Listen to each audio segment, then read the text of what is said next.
Hi, my name is Chantal Biancardi, and I'm your host of True Crime Producer.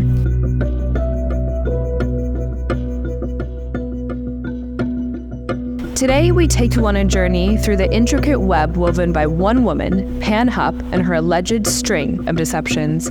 The bond of friendship, often cherished, can sometimes turn deadly. This is the case for Betsy Faria, who, in 2011, was found with over 50 stab wounds in her home.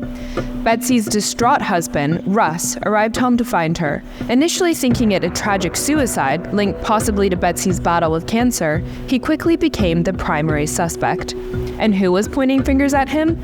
None other than Betsy's coworker and friend, Pam Hupp. The plot thickens.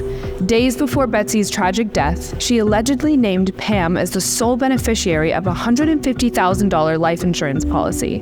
And despite such a glaring lead, authorities fixated on Russ. The reason? A suspected fabricated alibi.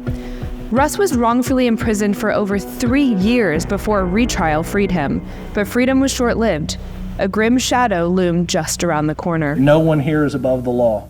Not prosecutors, not police officers.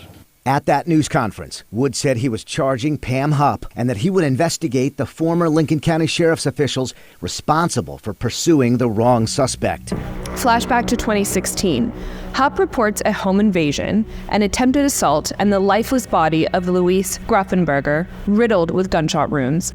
911, where's your emergency? Hey, hello, there's someone breaking in my house. Help! Evidence soon revealed a premeditated plot by Hupp to frame Russ for another murder. The note, the money, and even her location data from her phone all pointed at her. The 2 or 3 seconds before the dispatch officer answered, it was dead silence. So there was nothing going on the other side of that phone from the caller, which would be highly unusual if you're involved in a situation she described. Lomar says this picture says it all. She just shot a man, and she appeared calm and in control. She just felt like she's smarter than everybody else. Hupp claims she knocked it out of Gumpenberger's hand during a struggle, but police found it in her car like this. Evidence photos in Hupp's home reveal that's exactly how she stores her knives. Police drove her into headquarters to hear more of her claim it was self-defense. An officer brings her into the interview room. Officers cannot immediately reach her attorney.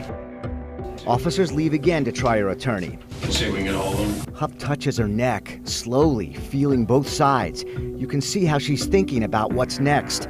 She knows she's on camera, so she's subtle. Watch this. Hupp grabs the water bottle to hide the pen, then slides both back, slowly, casually. She takes the pen behind her to hide it in her pants. Then her neck again. It appears she's looking for her jugular or another vein she's about to strike with the pen. That's where she's escorted to the bathroom, where she stabs herself. There's an officer here, a female officer that's going to escort you to the bathroom,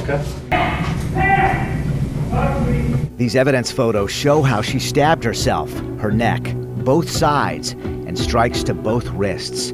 Too many to count. Hupp took an Alford plea in the Guppenberger case, acknowledging the evidence against her without admitting guilt, and was handed a life sentence. But this real-life drama doesn't end there. NBC's true crime miniseries, The Thing About Pam, reignited public interest. Recently, charges were refiled against Hupp for Betsy's murder, nearly a decade after the crime. But wait, there's yet another dark chapter.